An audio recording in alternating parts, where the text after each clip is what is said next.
풍랑을 이기려면 할렐루야. 오늘 이와 같은 제목을 함께 은혜의 말씀을 나누겠습니다. 우리 옆에 분에게도 한번 인사하겠습니다. 참으로 잘 오셨습니다. 우리에게 좋은 일이 일어납니다. 아멘.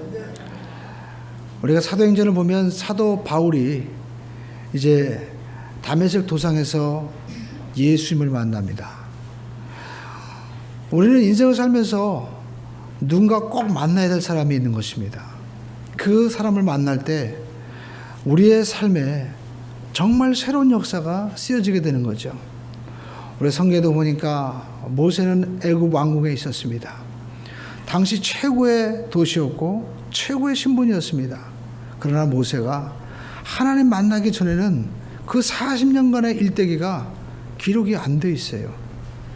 그러나 모세가 하나님을 떨기나무 가운데 만나고 난부터 그때부터 하나님께서 그의 역사를 써가시는 것을 볼 수가 있습니다. 그러니까 우리 인생 가운데도 우리가 정말 만나야 될 사람을 만나야 돼요. 특별히 우리가 하나님을 만날 때, 인생의 도상에서 예수 그리스도를 만날 때 우리의 삶에 새로운 역사가 나타나게 되는 줄로 믿습니다.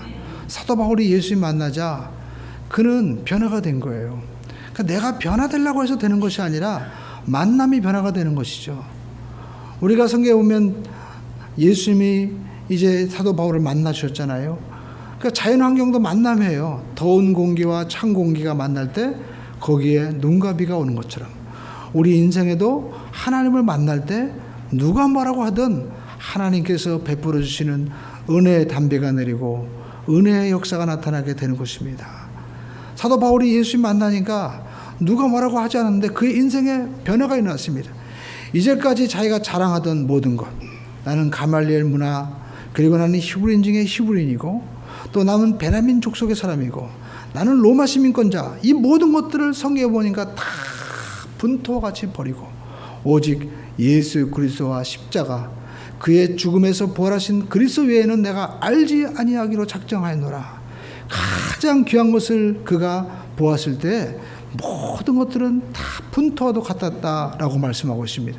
이 복음을 전하기 위해서 사도 바울이 이제는 예루살렘으로 올라간 것입니다.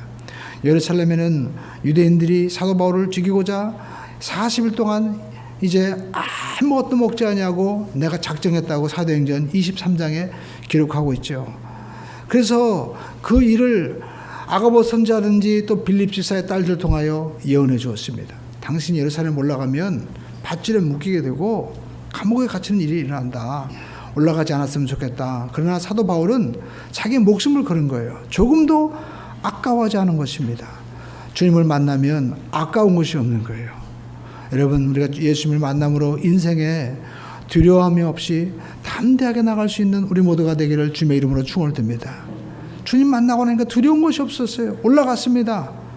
그런데 성경에 보니까 그들이 이제 사도 바울을 죽이려고 음모를 꾸미는 거예요. 그런데 여러분, 우리가 알 것은 마귀가 사탄이 세상에 나를 죽이려고 음모를 꾸밀 때 하나님은요 더 놀라운 계획을 가지고 계십니다. 할렐루야. 그래서 그들을 죽이려고 40명이 다 계획을 매복을 하고 이제 영내에 있던 사도 바울을 다시 예루살렘 법정에 세울 때 중간에 탁 죽이려고 했어요. 그러나 하나님께서는요 더 놀라운 계획을 사도 바울을 통하여 행하시는 것입니다. 그 소식이 천부장에게 알려지게 되고요. 천부장이 이제 군인을 동원하는 거예요. 무려 창병 그리고 또 보병, 기마병까지 동원해 가지고요. 사도 바울을 딱 보호해 가지고 무려 600명의 사람이 사도 바울을 어디로 보냅니까? 이제 황제 재판을 받기 위해서 로마로 보내는 거예요. 하나님께서 말씀하셨거든요. 네가 로마에 가서 복음을 전하게 된다.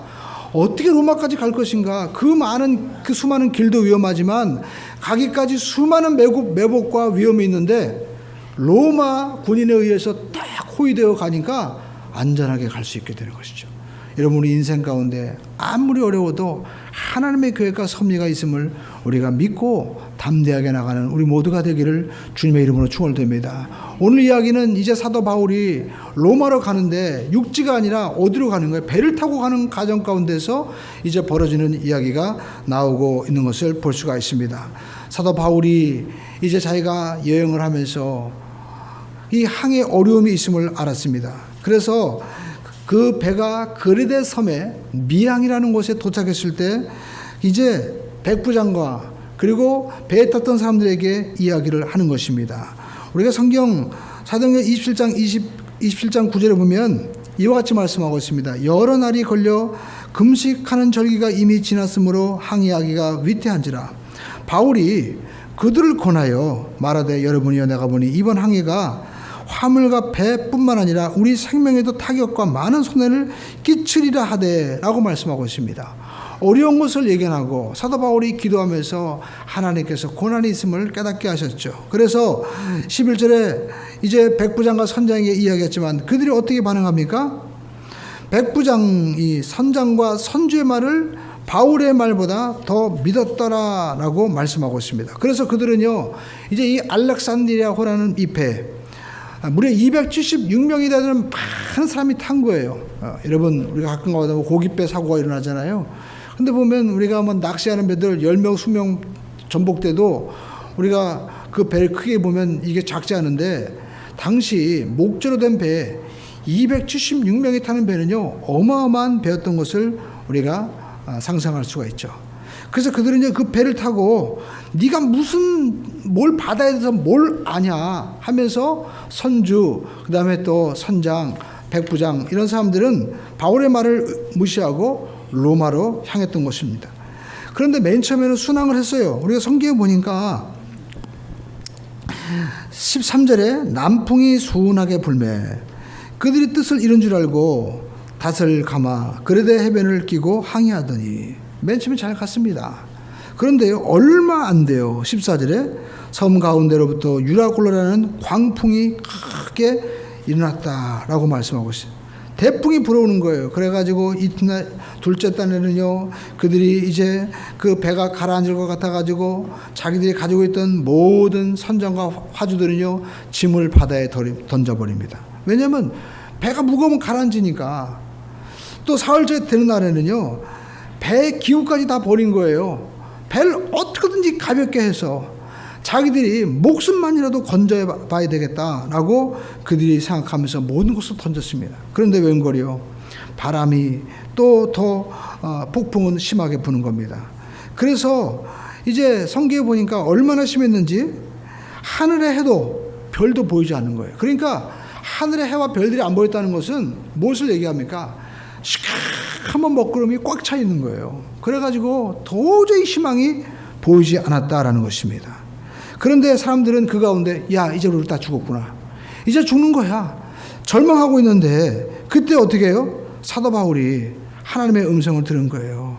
할렐루야. 오늘 여러분 우리가 인생에 살면서 우리는 하나님의 음성을 들어야만 될 줄로 믿습니다. 사도 바울이 기도하는데 하나님 말씀하시는 거예요.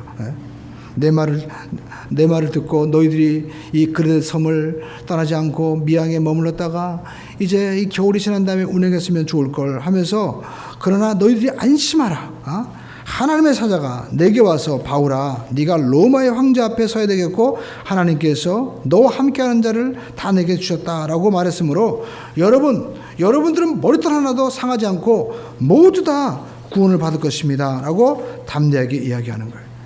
그리고 나서 이제 배가 놀랍게도 풍랑이 잠잠하게 되고 육지에 점점 다가가게 되는 것입니다. 그래가지고 육지에 다가오는데 또 뱃사람들도 자기들이 살아보겠다고요. 거기에 있는 지금으로는 구명보트를 내리는 거예요. 그래가지고 사도 바울이 구명보트를 다 밧줄을 딸라버리게 해라. 그래가지고 모두가 함께 배에 탔던 모든 사람들이 바로 멜리데 섬에서 전부 다 정착하게 되고 구원을 받은 이야기가 성경에 말씀하고 있죠. 그러니까 이 고난과 위기 시기에 처하게 되자 선주 백부장이 바로 리더가 아니라 누가 리더가 되어 있어요? 바로 사도 바울이 실질적으로 리더가 되어 있는 모습을 우리가 볼 수가 있습니다. 여러분 우리가 이 메시지에서 이 말씀에서 주는 의미가 있습니다. 지금도 이 사회는요 이 유라굴라와 같은 이러한 여러 가지 풍랑이 우리에게 불어오고 있다라는 것입니다. 이 풍랑 가운데서 어떻게 하면 우리가 살아날 수 있는 것인가?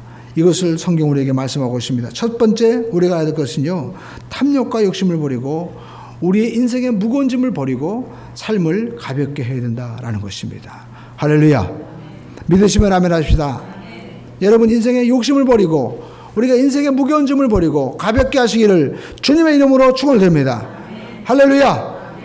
오늘날도 여러분 세계 보십시오. 미국도 자국의 이익을 보호하기 위해서 외국에서 수입하는 것들을 과감하게 관세를 좀 높이겠다고 하잖아요. 그러면 자기가 결국 미국도 어려우니까 자기들이 이득을 취하겠다고 하는 겁니다. 그러다 보니까 전 세계가 지금 때 아닌 무역전쟁에 휩싸이게 된 것을 우리가 볼 수가 있습니다. 그뿐만 아닙니다.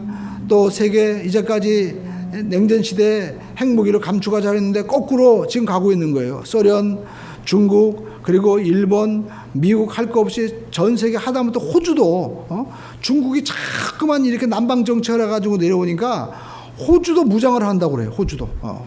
그래가지고 제가 기사를 보니까 호주에서도 막 군함을 만드는데, 우리나라는 그래도 배를 잘 만들잖아요. 근데 거기들은 노조가 너무 세가지고 그 가격에 못하겠다. 그래가지고 또 이제 자기들이 여기저기 물건 만드는 걸 조립하는데 세상에 치수가 달라가지고요.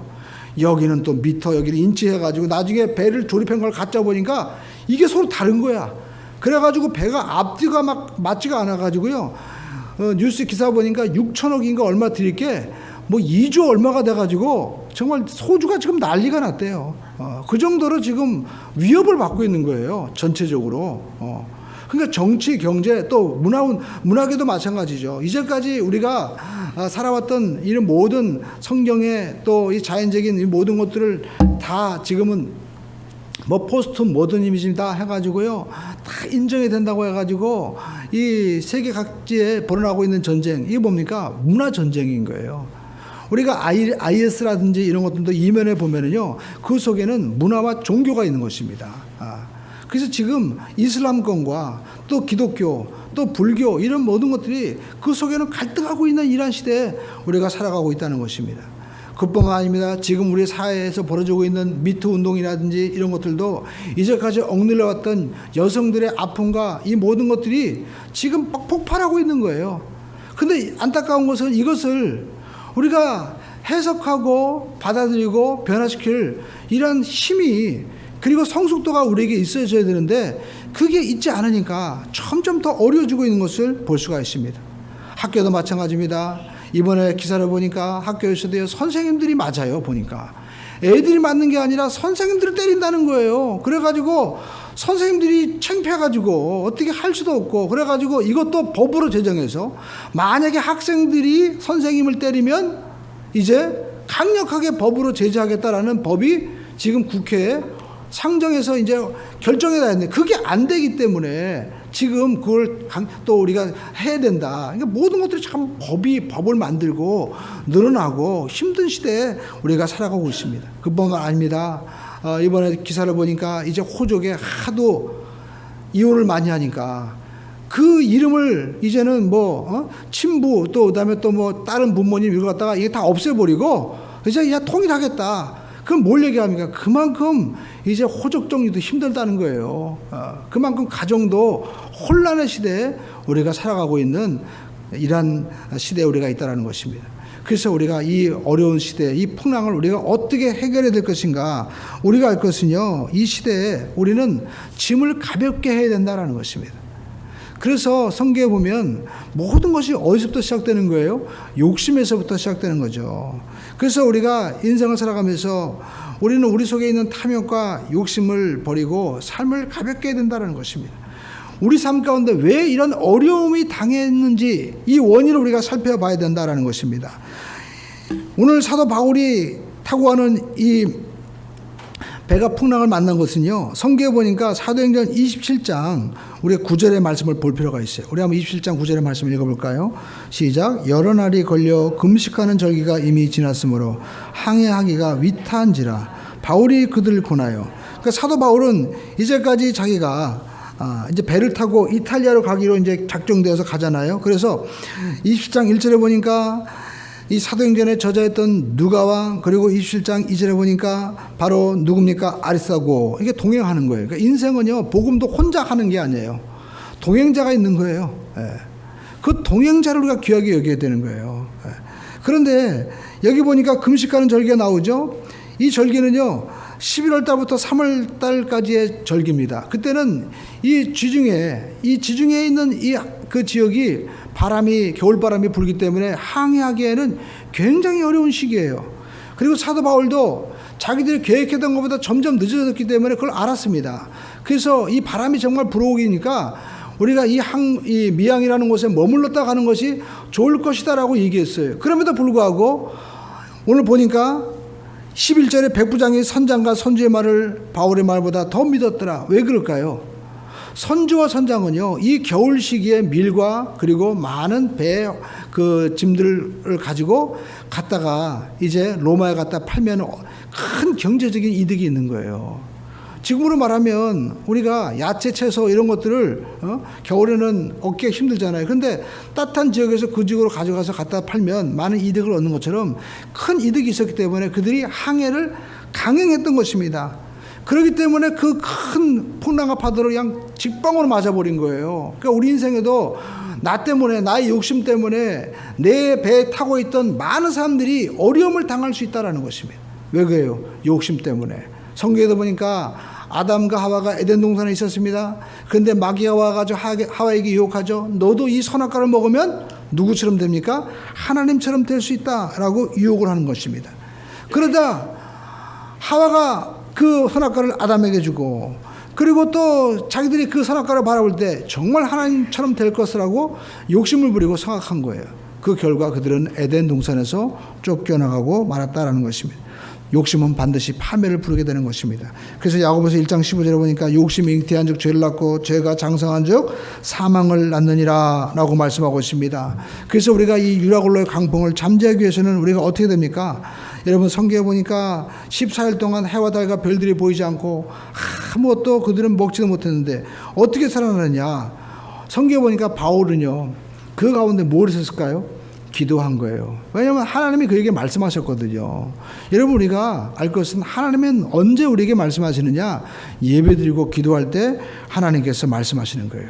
그러므로 우리 인생 가운데 풍랑을 만날 때 우리가 먼저 해야 될 것은 하나님 앞에 기도하는 것입니다. 성경 우리가 사도행전 27장 우리가 21절을 보시죠. 이와 같이 말씀하고 있습니다.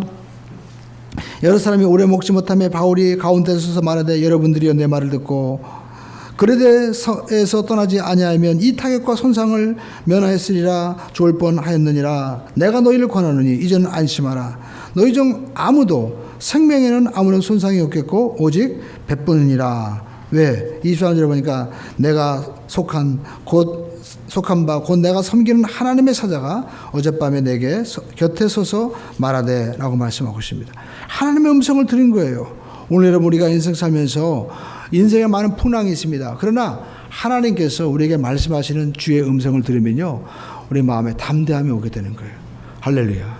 우리 한번 주님의 말씀을 듣자. 여러분 말씀이 뭡니까? 우리가 성경에 보면요, 우리가 요한복음에 태초에 말씀이 계셨다고 했어요. 근데 이 신약 성경을 헬라어로 기록되어 있거든요. 근데 헬라어로 말씀은 로고스예요. 근데 이 로고스라는 단어를 찾아보면은요, 로고스가 뭐냐? 생각의 옷을 입고 표현된 언어라는 거예요. 그러니까 바로 말씀은 하나님의 생각이 옷을 입고 온 바로 그 자체. 예수 그리스도께서는 바로 누구냐? 하나님의 생각의 옷을 입고 오신 바로 육신이 되신 바로 그 자체라는 거예요. 그러니까 우리가 말씀을 믿는다는 것은 하나님의 생각을 믿는 거예요. 하나님의 말씀을 믿는 겁니다. 그 말씀을, 그 생각을 내 생각 가운데 집어넣는 거예요. 그래서 로마서 12장에도 보니까 너희는 이 세상을 본받지 말고, 우리가 세상의 생각을 우리가 따르지 않고 하나님의 생각을 우리가 마음속에 품을 때 그때 하나님이 내가 거하시는 거룩한 하나님의 성전이 되는 것입니다. 그래서 사도 바울은요, 다른 사람들은 다 죽는다고 할 때 기도하니까 어떤 생각이 들어온 거예요? 하나님의 생각이 들어온 거예요. 하나님의 말씀이 떠오르는 거예요. 네가 가이사 앞에 가서 말씀을 전한다. 네가 로마에 가서도 복음을 전한다. 이 말씀의 생각이 들어오니까 안 죽는다는 거예요. 하나님이 우리와 함께 하신다는 것입니다. 저도요, 철야 예배 때 한번 그런 경험이 있습니다. 그때는 여러 가지 날씨도 안 좋고 그래가지고 사람들이 많이 못 오셨어요. 근데 기도하는데 문득 제 마음 가운데 어떤 생각이 쫙 떠오르냐면요, 마치 그림처럼 옛날에 그런 책이 있었거든요. 나무를 심는 사람. 한 사람이 군대 갔다 오니까 자기 마을이 황폐하게 되었습니다. 전쟁이 나서 다 사람들이 떠난 거예요. 그래서 이 사람이 한 게 뭐냐면 도토리 씨앗을 가지고요, 자기가 다니면서 도토리 씨앗을 심는 거예요. 1년, 2년, 3년 세월이 지나면서 그 황폐했던 모든 지역이 변화가 시작됩니다. 도토리 나무가 자라자 새들이 돌아오고요. 그리고 또 새들이 또 다른 씨앗을 물고 들어와서 도토리 나무 외에 다른 나무들이 자라나기 시작하는 거예요. 그래가지고 프랑스 그 지역을 가면요, 엄청난 큰 숲이 이루어지게 되었다는 거예요. 근데 누가 한 거예요? 그 한 사람이 심은 거예요. 그 한 사람이. 그 사람의 모습이 그림처럼 기도하는데 싹 지나가는 거예요. 그러면서 어떤 마음이 생기냐면, 야, 하나님께서 우리가 이렇게 예배하고 기도하는 게 이 복음의 씨앗을 심는 것인데, 한 사람 한 사람 복음의 씨앗을 심으면 이곳에 그리스도의 숲이 쫙 이루어지게 되겠구나. 이 지역에 그리스도의 엄청난 숲이 이루어지게 되는구나. 그리고 성령의 계절이 오게 되고 복음의 열매가 맺어지게 되는구나. 그런 환상이 쫙 보이게 되니까 제 마음 가운데 기쁨이 막 솟아오르는 거예요. 할렐루야. 그리고 그 기쁨이 계속 생각이 나는 거예요. 그려지게 되는 거예요. 그러니까 누가 뭐라고 해도 흔들리지 않는 거예요. 그 계절은 우리에게 오고 있다. 할렐루야. 오늘 여러분, 우리가 예배하면요, 하나님께서 이와 같이 음성을 들려주신 것입니다. 너 죽지 않는다. 너는 반드시 황제 앞에 서게 된다. 하나님께서 음성을 들려주시는 것입니다. 그러므로 저와 여러분들이 여러분 풍랑을 만나고 어려울 때 하나님 앞에 기도하는 삶이 되기를 주님의 이름으로 축원드립니다. 그리고 두 번째, 여러분 풍랑 만났을 때 우리는요, 중심을 잡아야 돼요. 우리 한다 해서 중심을 잡자. 신앙은 중심 잡는 겁니다. 내 중심이 돈에가 있고, 내 중심이 나에 있고, 내 중심이 사람에게 있다가, 예배는 뭐예요? 십자가 앞에 서서 하나님이 예수님이 바로 내 인생의 중심입니다. 중심 잡는 거예요. 할렐루야. 우리 함당에서 중심 잡아야 됩니다. 할렐루야. 중심 못 잡으면 자꾸만 흔들리는 거예요. 인생의 중심을 여러분 우리가 못 잡았기 때문에 흔들리는 거예요. 여러분 오뚜기 보십시오. 오뚜기는요, 한번 눕혀도 버떡 일어나요. 오늘 이 배에 여러분 중심이 흔들리게 되잖아요. 돈에 중심을 둔 겁니다. 자연과 사람을 바라보면서 먼저 안전을 생각해야 되는데, 안전이고 뭐고 돈 벌어야 되겠다라고 나가다 보니까 풍랑 만나는 거예요. 지금은요. 우리도 마찬가지입니다. 우리 가정에 또 사회 모든 배가요, 우리가 중심을 잃어버리게 되면 가장 중심이 뭡니까? 여러분 인권도 있고 다 중요하지만요, 사회적 합의도 있지만 이 사회적 합의요, 여러분 장작 루소가 얘기한 대로 이 합의는요, 얼마든지 과정 가운데서 변질될 수가 있는 거예요. 예. 마치 원숭이 똥구멍은 빨개 하다가 나중에는 사과는 빨개 하다가 나중에 점점 변화가 되는 것처럼, 여러분 이 사회적 합의라는 것도요, 한 단계 두 단계 걸쳐가다 보면은요, 어떻게 변할지 모르는 거예요. 우리의 중심은 오직 하나님의 말씀이 되어야만 되는 것입니다. 할렐루야. 그래야만이 흔들리지 않는 거예요. 그래서 사도 바울은 오늘 내가 어디에 속했는지 말하고 있잖아요. 여러분 성경 보시죠. 우리가 23절 말씀 읽어보겠습니다. 시작. 내가 속한 바 곧 내가 섬기는 하나님의 사자가, 내가 누구에게 속했어요? 내가 속한 바 곧 내가 섬기는 하나님. 그러니까 사도 바울은요, 하나님께 속해 있는 거예요. 하나님 중심으로 서 있다라는 것입니다.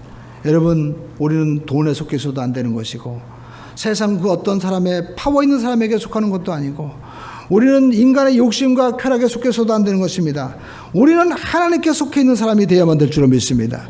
그때 흔들리지 않는 거예요. 요셉처럼 그 마음 가운데 하나님이 계시니까 보디발의 아내가 그렇게 유혹해도 어떻게 해요?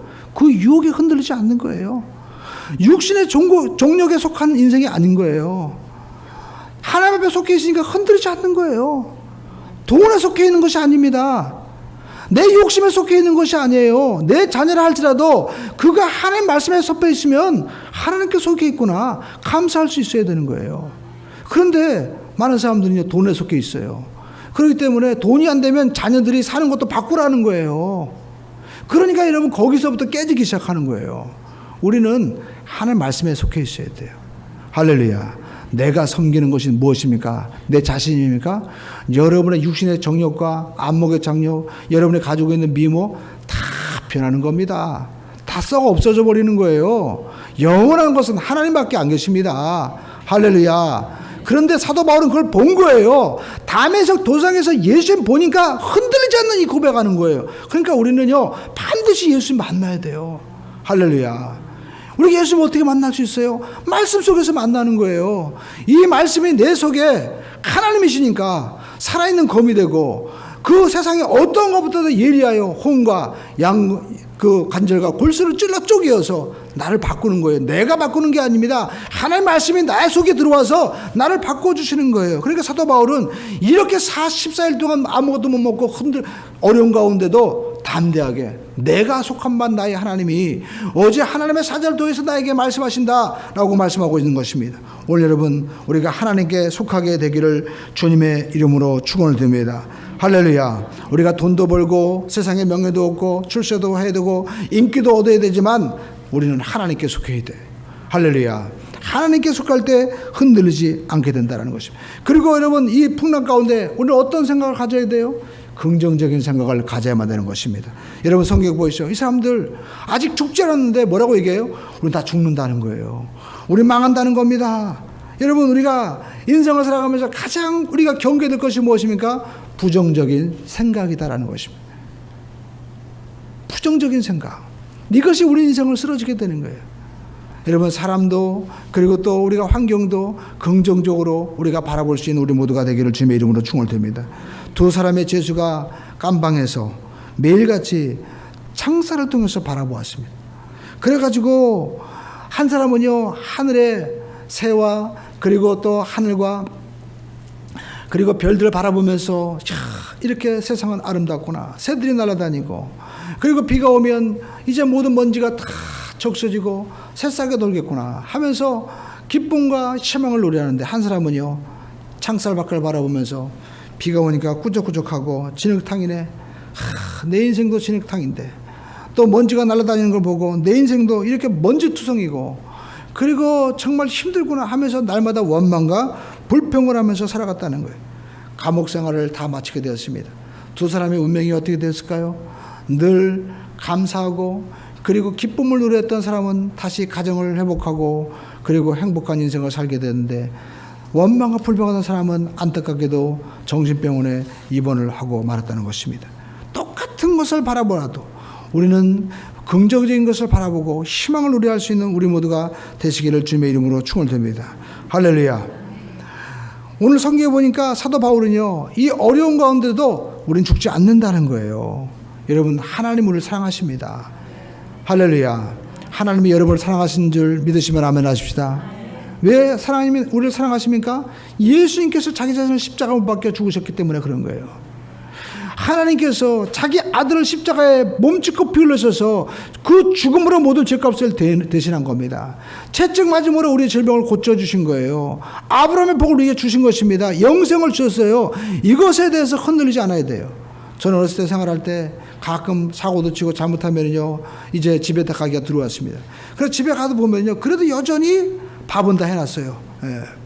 요즘에 보니까 압력밥솥에 이렇게 뭐 전자밥솥 따뜻하게 하지만 그전에는 아랫목에다가 거기다가 밥솥 올려놓고 그리고 이불을 탁 덮어놓고 그리고 어떻게 해요? 다 덮어놓는 거예요. 예. 그래가지고 항상 내 밥은 있는 거예요. 그런데 저희 집은 옛날에 그 홍제동에 살았는데 뭐 어머님 세탁소도 하고 그리고 세탁소집이 있고 또 우리 집이 있는데 우리 집 밑에는요 또 우리 사촌 형들도 와서 막 기거했습니다. 우리 사촌 형들이 충청도 분들인데 다 서울에 올라오면 전부 다 우리 집에서 기거하는 거예요. 그래 보통 집에 거주하던 인구가 한 친척들 합해서 보통 한 상주 인원이 한 소대 인원이었습니다. 근데 형들이 보면 이제 일하고 나서 돌아오면 배가 고프잖아요. 그런데 보니까 가끔 형들은 밥이 없었나 봐요. 그래가지고 하루는요 대사건이 일어났습니다. 저희 그 집에 3살 된 분이 계셨는데 옛날에 찬장이라고 있었잖아요. 그래가지고 찬장이었는데 거기다가 남편 주려고 계란이랑 다 붙여놨나 봐요. 근데 제가 아는 형이 종식이 형인가 아무튼 종민이 형이 그러다 훔쳐먹은 거야. 배가 고파가지고. 그래가지고 저녁 때 누가 우리 반찬 훔쳐 먹었냐고, 세상에 반찬까지 훔쳐 먹냐고 그래가지고 막 난리가 난 거예요. 그래서 그 기억이 나는데 저는요, 그래도 내가 감사한 것은 항상 저는 아들이니까 우리 어머니가 다 몰래 짱 박아놓은 게 있는 거예요. 그래가지고 야, 아랫목에 가면 밥 있고, 그리고 또 반찬 있다. 그래가지고 남겨놓는 거예요. 왜요? 아들이니까. 하나님이요, 자기 자녀는 책임집니다. 우리가 인생 살다 보면 넘어지고 쓰러지고 실패해도요, 하나님께서 자기 자녀를 위해서 가장 귀중한 것을 예비해 주신 거예요. 그게 뭐예요? 십자가의 사랑. 할렐루야. 우리를 구원하시고 자녀 삼아주시고 하나님께서 우리를 영원한 생명으로 인도하시는 그 길을 열어주신 것을 우리가 알아야만 되는 것입니다. 그 주님께서 만나주신 거예요. 그렇기 때문에 사도 바울은 담대하게 우리는 죽지 않는다라고 말씀하고 있는 것입니다. 그러면 저와 여러분들이 인생 살면서 절대 희망을 가지고 나가기를 주님의 이름으로 축원을 드립니다.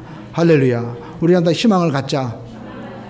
여러분, 희망은 중요한 것입니다. 어떤 목사님에게 기자들이 물어봤습니다. 목사님은 왜 맨날 희망의 메시지를 전하고 합니까? 목사님 혹시 너무 기복적인 게 아닙니까? 라고 얘기했어요. 그랬더니 그 목사님이 얘기하는 거예요. 내 목회가 힘들기 때문입니다. 나도 병이 있고 나도 힘들기 때문에 나는 남을 비판할 만한 그런 마음에 또 물질적인 이런 환경 여유가 없습니다. 나도 살아야 되기 때문에 희망의 말을 하는 것입니다. 라고 얘기했다는 겁니다. 그렇습니다. 여러분, 사람이요, 가만히 보니까 내가 등 좀 따쓰고 배부르면요, 그때부터 이렇게였다고 비판하는 거예요. 그래, 정말 어려운 사람들은요, 비판이고 자시고 할 게 없어요. 내가 당장 먹어야 되는 거예요. 남이 찬장에 있는 거라도 훔쳐서 먹어야 내가 저녁에 잠자지. 저녁이 너무 긴 거예요. 요즘에는 뭐 TV도 있고 뭐 스마트폰도 있지만 그전에는 저녁에 들어오면 아무것도 없는 거예요. 우리는 하나님 안에서 희망을 붙잡고 나갈 수 있는 우리 모두가 되기를 주님의 이름으로 축원을 드립니다. 그리고 성경에 보니까 오늘 사도 바울은요, 이제 이 배가 섬에 가까이 다다르게 되자 사람은요 좀 살만하니까 또 생각이 바뀌죠. 그래가지고 그 배에 있는 그 배를 항해하는 사람들이 자기들만 살겠다고 또 도망가려고 하는 거예요.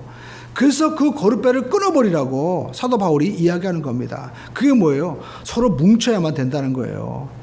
로마 군인들은 또 여기서 우리가 배에 다다르게 되면 육지로 죄수들이 도망치면 우리가 죄값 받아야 되니까 죄수들 또 막 죽이자고 하는 거예요. 이제까지 어려운 가운데 있다가. 그러니까 사람이요, 자기가 등 따서고 배부르면요 생각이 이렇게 달라지게 되는 거예요. 그러나 사도 바울은요, 끝까지 한 마음 가져야 된다라는 것입니다. 오늘 저와 여러분의 인생 삶에서 환난을 이기기 위해서는 한 마음 우리가 뭉쳐야만 된다라는 것입니다. 어떤 아버지가 세상을 떠나기 전에 아들을 불러다 놓고 이제 새 아들에게 이야기를 했습니다. 얘들아, 여기 나뭇가지가 있다. 자, 하나씩 다 받아라. 다 받았습니다. 그리고 그 가지를 꺾어보아라. 그들이 하나씩 다 꺾었습니다. 그랬더니 아버지에게는 자, 이번에는 가지 3개를 가져와라. 그래가지고 3개씩 뭉쳐서 주었습니다. 그리고 꺾어보아라 얘기했어요. 그랬더니 아버지 안 꺾여요. 힘듭니다. 못 꺾습니다. 한 명도 못 꺾어요. 아버지에게 얘기했습니다. 봤지? 너희들 인생 살면서 이렇게 세 형제가 너희들이 한 마음이 되면 세상 누구도 당할 수 없다. 너희들이 한 마음 돼서 살아가라. 그렇게 유언했다는 것입니다. 여러분, 우리 인생 살면서 한 마음이 되어야만 된다는 것입니다. 여러분, 왜 힘듭니까? 한 마음 되지 못하기 때문에 그런 거예요. 이번에도 보니까 여러분, 어떤 한 지역의 회사가 넘어졌습니다. 알고 보니까 그렇게 힘든데도 불구하고 노조와 사측이요, 그냥 서로 그냥 극단적으로 나가는 거예요. 양보가 없어요. 한 마음이 되지 못합니다. 이제까지 같이 일하고 같이 살아오면서도요, 전혀 공감대가 없는 거예요. 회사가 망하든 뭐든 상관이 없다. 우리는 월급 받아야 되고 또 노조 직원들이 다 직장을 잃어버리다 할지라도 우리는 이익 챙겨가겠다 하니까 결국 무너지게 되는 거예요. 여러분, 우리 인생 살면서 우리는 마음이 하나가 돼야만이 살 수 있다는 것입니다.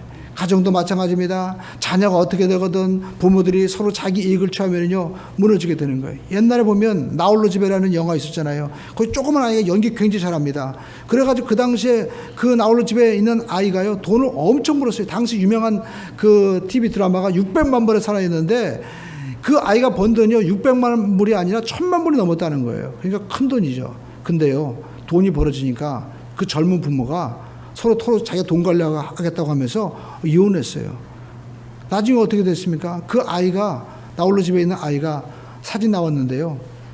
이 조그만 아이가 완전히 할아버지가 모르처럼 변한 거예요. 마약하고 그리고 이 어린아이가 15살인데 완전히 타락하게 된 거예요. 왜요? 부모가 버린 거예요. 내 자녀가 어떻게 되든 그냥 돈으로 우리 해결하겠다는 거예요. 결국 찢어져 버리고 마는 거죠. 그러니까 다 망한 거예요. 그 가정도 마찬가지입니다. 우리가 돈보다도 먼저 한 마음을 가져야 돼요. 그래야만이 가정도 살 수 있게 되는 것입니다. 여러분, 우리가 인생 살면서 한 마음 가져야 됩니다.